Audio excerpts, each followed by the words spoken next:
opening press conference, we were with Coach Yan Biao, and then we were with Dave Leonard and Dalian. Coach, I'll start with you. You mentioned how you've been eyeing Dion Thompson for quite some time now. What's your assessment on how he performed in his first game? We're happy. We're happy with the way he performed. He was late coming in. We had to change of import.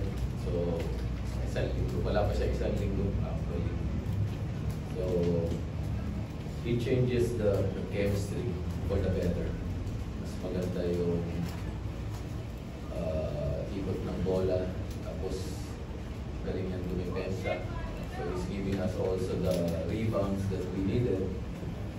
Nung naral ko game namin, yun ang kulang sa amin. Wala kami yung rebounding.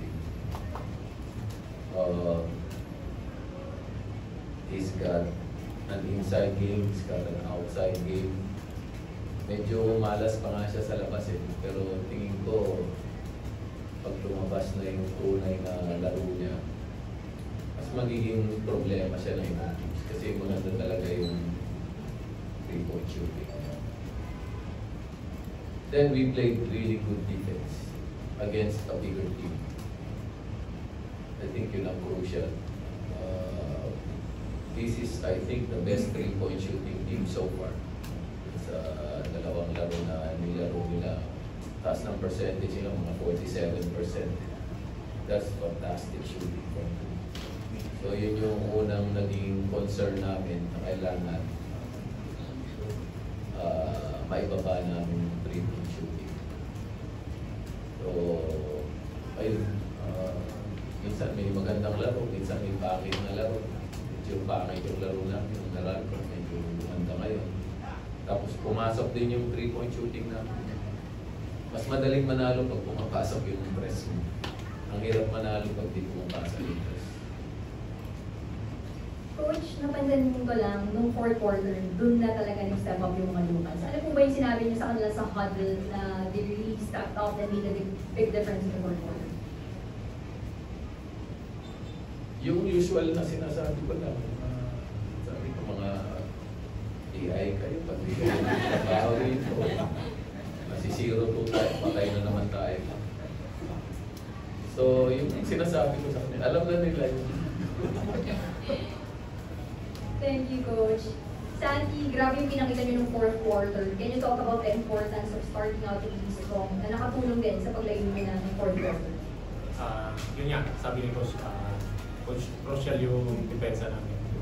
And then, sabi nga ni Coach, pag yung offensive rebound, delikado din sa amin. Kasi may multa daw eh. Eh, dito may 15 offensive rebound. So, sabi ni Coach, wala na kasi panalo eh. So, maganda yung pinakita namin. And then, yung chemistry din namin. And then, yun, importante yung request talaga pumasok. Yun yung tanong ko, Santi, dahil ba ito sa multa? Ano yung nasa isip mo na paulit-ulit na sinasabi sa inyo ni Coach Ken, dapat ma-translate nyo sa game yung ginagawa niyo sa practice? Well, alam naman namin si Coach Ken na kung mag-extra ka, kailangan talaga eh. And then, nakikita naman ni Coach Ken. And sabi nga niya, nasa professional na kami. So, nasa iyo na yan kung anong gagawin mo, makondisyon ka dyan, tiyaga ka dyan, isipan ka dyan. So, yun. We now open the floor for questions from our friends from the desk.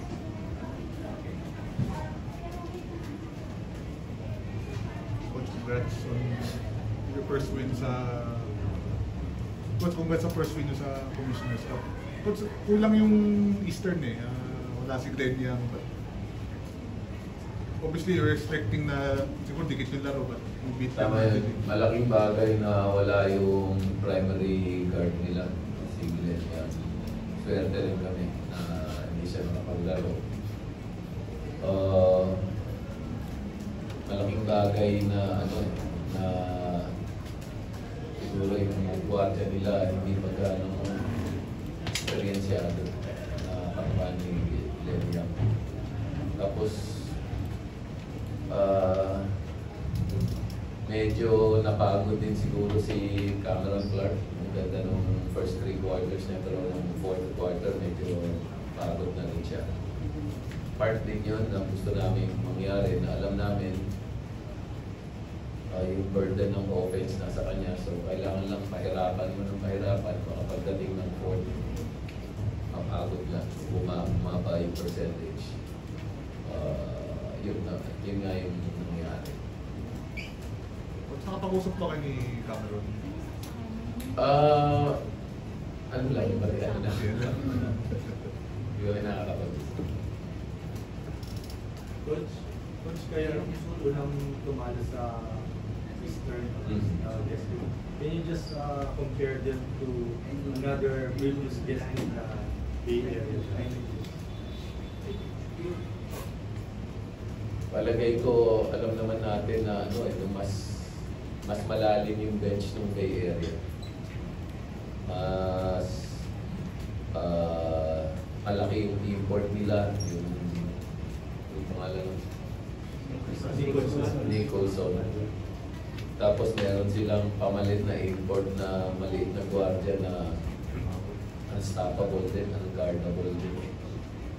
Mas malaki talaga problema mo din sa Bay Area. At least ito, although nanalo na sila ng dalawa, alam mo na pagkakalaban mo sila, medyo mas parehas yung laban.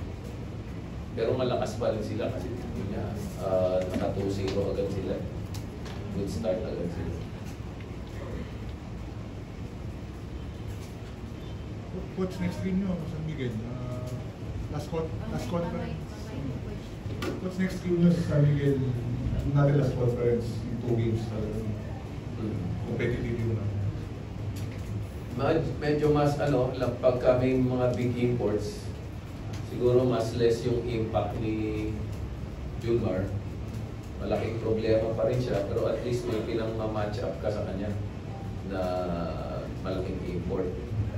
Hindi kaya nila Bo at saka nila kids si Julmar yung one-on-one. Kailangan talaga may skill ka, kailangan talaga mag-double ka, mag-zona ka.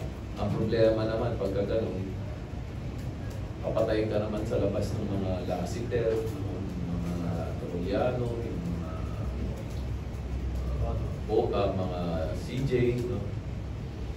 Hindi na bali yung si Jericho Cruz, wala na.